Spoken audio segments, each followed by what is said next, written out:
Io questo guardo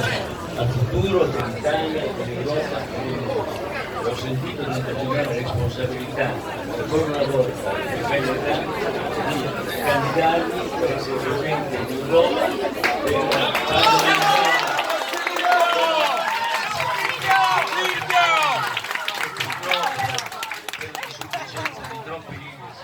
presente in Europa per fare il partito popolare europeo attraverso il partito popolare europeo che rappresenta il partito di maggioranza governativa in Europa,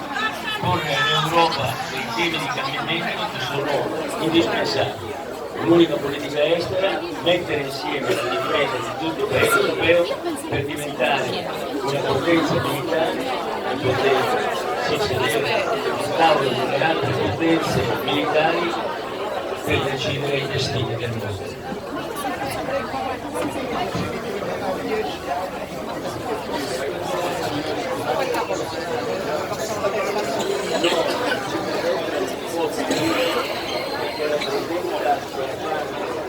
Della politica e politica che sono